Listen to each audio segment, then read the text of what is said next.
この事件が起こるまで、俺は心霊現象肯定派だった。でも今は肯定も否定もしない。今から12年前、俺は仕事の都合で部屋を引っ越すことになった。その部屋は会社が用意したもので、引っ越し等もすべて業者に任せ、引っ越しが完了して初めてその部屋に入った。ドアを開けたその瞬間、すごい線香の匂い、そして今まで感じたことのない寒気。これはかなりやばいかもと自問自答しながらも、奥の部屋に荷物を置いた。間取りを確認をするように俺は部屋を見渡し、とりあえず自分の寝る場所とくつろぐ場所を決めた。この部屋の間取りは 2K で、玄関を入るとすぐ左手に4畳半の台所、そして奥には6畳間が2つ。手前の6畳間をくつろぐ場所に、奥の部屋を寝る場所と決めた。荷物の整理をする間もなく、俺は追われている図面を描き始めた。普通ならこんな嫌な感じのする場所で仕事などする気にはなれない。でも当時の俺は駆け出しで、他のことを考える余裕など一切なし。とにかくひたすら図面を描いてた。それから3時間が経過して、腹が減ったなと思い、時計を見ると11時半。飯食ったら寝なきゃ。そう思い、台所に向かおうとした瞬間、俺の体は凍りついた。ガラス戸の向こうに誰かいる。曇りガラスのために誰なのかはわからない。ただ直感的に人じゃねえよなと思い、開けるべきかほっとくべきか。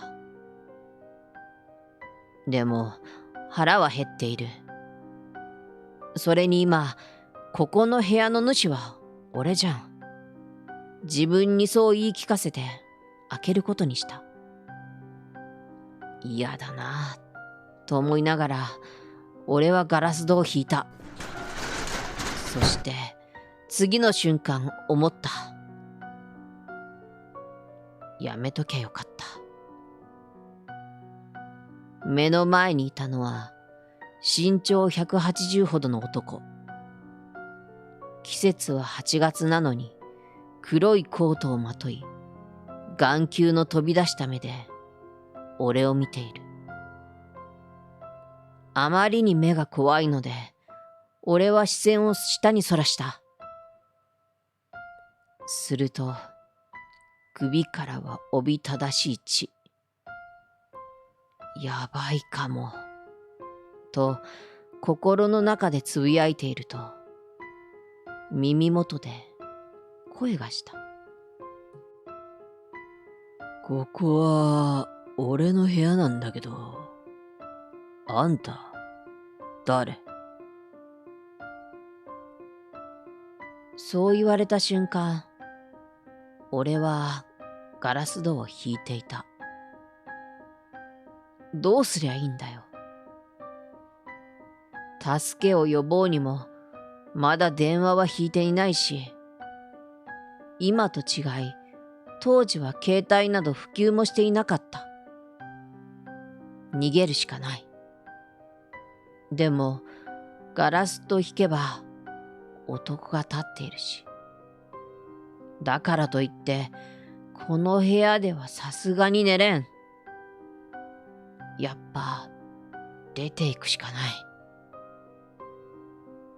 仕事道具と軽い身の回りの品をまとめて出る準備をして、俺は恐る恐るガラス戸を引き、男とは目を合わせないようにしながら男の横をすり抜け、玄関の扉を開きながら思わず失礼しましたと言いながら扉を閉めていた。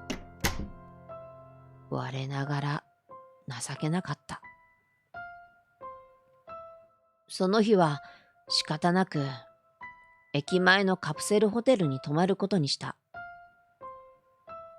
翌日、会社に向かい、アパートを借りた担当にそれとなく聞いてみた。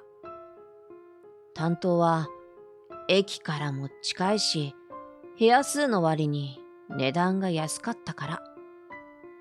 理由はそれだけらしい。俺は担当の前で大きくため息をつきながら、そうですか。それしか言えなかった。変なのが出るんで、部屋を変えてくれ。などとは言えない。言ったところで、誰も信じないだろうし。この事件に遭うまで、自分はいろいろな現象を体験したが、怖いと心底思ったことはなかった。でも、今回は心底恐ろしかった。一人ではとてもあの部屋に戻ることはできない。そう思い、俺は中学からの親友の2人に連絡を取り、相談に乗ってもらうことにした。仕事が終わってから喫茶店で落ち合うことにして、俺は喫茶店で2人を待っていると、先に B が来た。B は俺と同じで多少の霊感のあるやつだった。しばらくして A が来た。A は B とは違い、心霊現象とは無縁で、筋金入りの否定派で、科学で証明できないものは起こるはずがないと、いつも俺たちのことを否定するやつだった。俺は二人に昨日起こったことを一部始終話した。反応は俺の予想通り。A は、アホかの一言。B は神妙な顔で、お前がそこまで怖がるのは初めてだな。そう言い終わると B は、わかった。今日一緒に行って調べてみるか。B の言葉を聞いて A は、俺の方は行けるとしても明日からだな。今日はこの後彼女のとこ行かなきゃいけないからさ。俺と B は了解した。それから30分ほど話してから A は出て行き、俺と B も喫茶店を出てアパートへ向かうことにした。そして問題のアパートに到着し、玄関の前に立った途端、B は一言。こんなの初めてだよ。すでに B の顔からは汗が吹き出していた。俺は鍵穴に鍵を刺しながら B に、開けるよ。いいか？ B は俺を見てうなずいた。昨日と同じように線香の強烈な匂いが鼻をついてくる。B も、すごい匂いだな。と言いながら部屋に上がった。昨日のこともあり、二人とも土足だった。俺と B は台所を抜けて、すぐに六畳間に向かった。六畳間に入ると B は、お前の言う通り、台所、普通じゃないね。と俺の方を見ながらつぶやいた。部屋に入るまでの道すがら、俺と B はどういう対処法でいくか相談していた。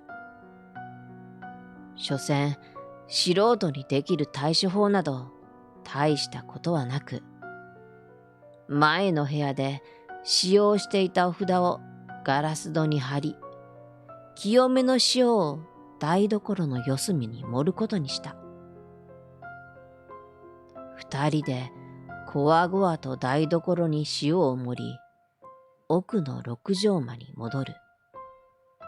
ため息混じりに B は、聞けばいいけどな、とつぶやいた。俺としても聞いてくれれば言うことはない。昨日、得体の知れないやつが出たのが11時過ぎ。また同じ時間にやつは現れるのか。そう思いながら時計を見ると、まだ9時10分過ぎ。その時、自分の中ではまだ何も起こらないだろうと思い、B と雑談をしながら気を紛らわせようとした。5分ほど経っただろうか。その時、いきなりガラス戸が揺れ始め、次第に激しくなり、ものすごい音でガラス戸を叩く音へと変わった。二人ともガラス戸を見つめながら後ずさりをして部屋の奥へ奥へと進んでいた。奥に行くと叩く音はピタッと止んだ。二人で顔を見合わせた次の瞬間、今度は二人の背後の窓がいきなり開いた。鍵も開けていないのになぜ？そう思いながら、今度は二人ともガラス戸の方にたじろいだ。思い切り開いた窓を見つめながら B は、これ、シャレにならねえよ。部屋から出た方がいいよ。そう言った瞬間、ガラス戸の上の窓が割れた。そうなると当然、二人の視線は割れたばかりの窓に移る。割れた窓の向こうには、昨日俺が見たやつの目が二人を睨んでいた。眼球の飛び出したあの目で。俺は B に逃げるしかねえぞと言いながら逃げる場所を探した。でもどうしても出口は玄関のみ。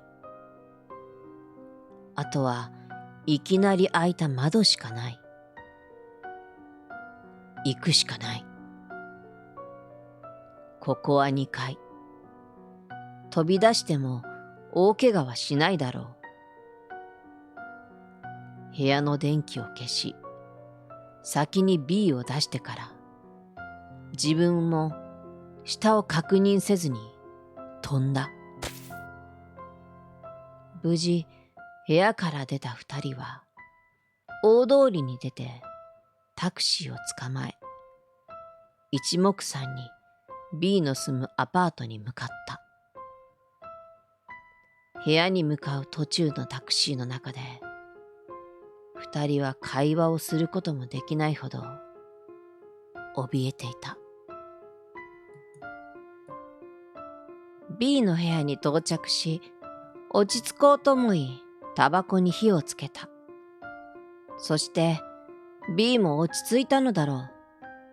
引きつった笑いで、あの部屋どうすんの？と聞いてきた。無理、あそこでは住めない。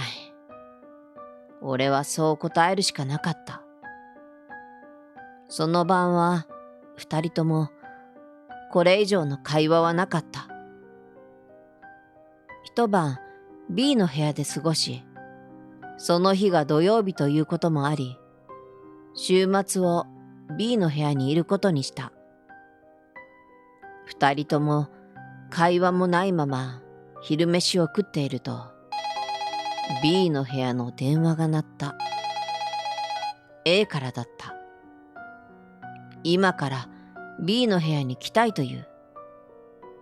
きっと昨日の話が聞きたいのだろう。B はそう言いながら受話器を置いた。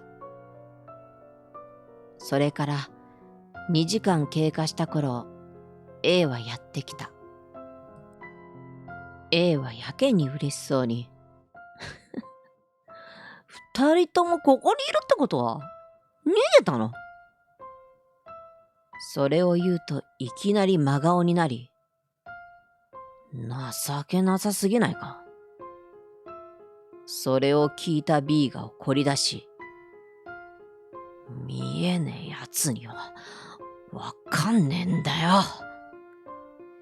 今にもつかみかかりそうな B をなだめ、俺は A に、俺たち二人が簡単に逃げ出したことあったか？他のやつがビビって逃げ出しても俺たちは逃げたことなんてねえんだぞ。お前もそれはよく知ってんだろ。その俺たち二人がここにいる、それだけで理解できねえか。俺もかなり切れそうになるのを抑えながらまくし立てた。そして落ち着いたところで昨日のことを A に説明し、俺は二度とあの部屋には戻らないことを A に告げた。すると A は、仮に戻らないとしたら新しい部屋を借りなきゃいけないんだろ。そしたら自腹で借りることになるんじゃねえの？馬鹿げてる。なんで起こるはずのない現象にビビってそんな無駄金を使う必要があんだよ。今度は逆に A の方が切れそうだった。その時俺は思った。見えない人間、理解しないやつにしてみればどれだけ馬鹿げたことか。いるはずのないものに対して怯え、挙句の果てには逃げ出そうとしている。A には理解できるわけないか。話が進んでいくと、A は俺に向かいながら、俺が確認する。それだけのことが起こるなら、俺にも見えるはずだろ。そしたら俺も納得するよ。A のその言葉を聞いたとき、俺は、あれだけはっきりした現象が起きたんだ。いくら A に霊感がなくても、少しは何かを感じ取れるかもしれない。もし A に見ることができたら、逃げ出す気持ちもわかるだろうと。でも、それがすべての間違いだった。それから三人は9時頃に俺のアパートに着くように調整しながら向かうことにした。それでも B はかなり嫌がっていたのだが、8時40分、思ったよりも早く着いた。心なしか A は楽しそうだった。階段を上り、部屋の前に着いたとき、A の表情が変わった。それはまるで喧嘩の前の表情だった。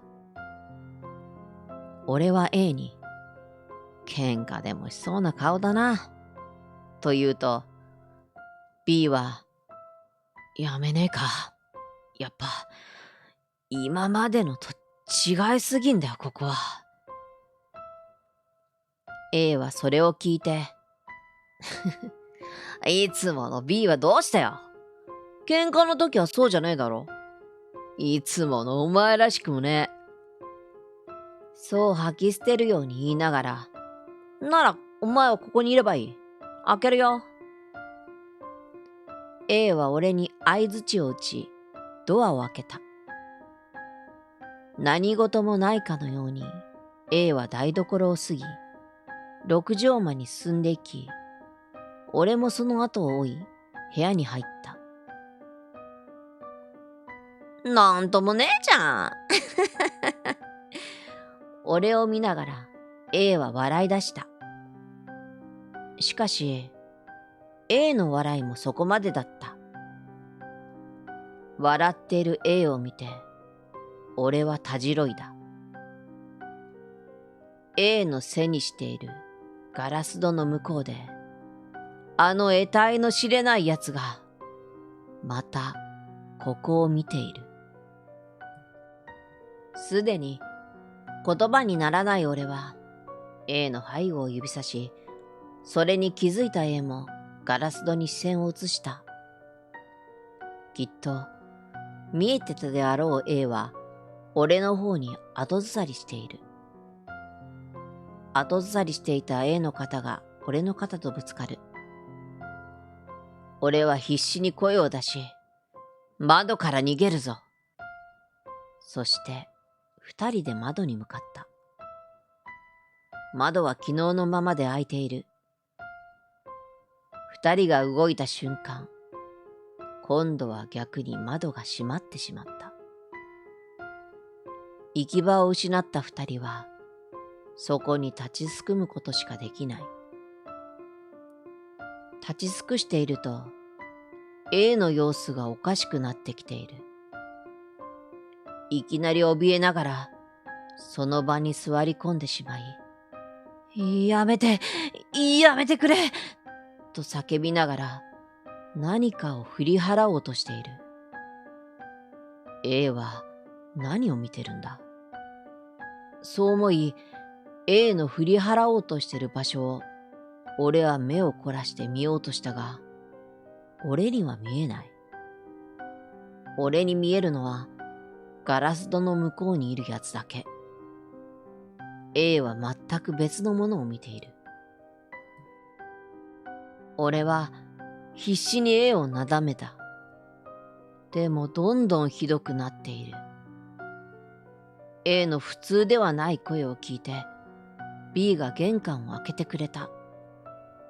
とっさに俺は B に、そこの盛り地をここに投げろと叫んだ。B は塩を取り、一直線に投げてくれた。その瞬間、得体の知れないやつは消えた。そして、俺は A を担ぎ上げて玄関に向かい、なんとか部屋を後にした。A を担いだまま階段を降り、一旦その場に下ろし、A の様子を見た。だが、A の怯えはやむことはなかった。A の様子を見て、俺は病院に連れて行くことにした。しかし B は、医者にはなんて言うんだよ、と泣きそうになりながら言った。でも、俺たちには何もできない。だから連れて行こう、と B をなだめてから、そういうのがやっとだった。大通りに出てタクシーを捕まえ、〇〇病院まで急いでくれ。そう運転手に告げると、運転手は A を見ながら、他のタクシーにしてよ。それを聞いた B が怒り出し、てめえ、乗車拒否すんのかこら。そう言って、運転手の座っている座席を後ろから思い切り蹴りつけ、運転手も二人の殺気だった顔を見て観念したのか。わかりました。そう言いながら、〇〇病院に向かってくれた。病院に着き、俺は A を抱えながら、急患受付に向かい、事情を医者に説明した。すると、医者は疑わしそうに俺を見ながら、とりあえず、安定剤で落ち着かせましょう。一晩経てば落ち着くでしょうか。と言いながら処置室に向かった。そう聞いた俺と B は安心し、一晩病院で過ごすことにした。病院の待合室で俺と B は仮眠を取らせてもらい、朝が来るのを待っていた。医者に肩を叩かれて、俺は目を覚ました。医者は俺に、どうもおかしなことになった。と告げると、昨日のことをもう一度詳しく聞かせてくれ。と言った。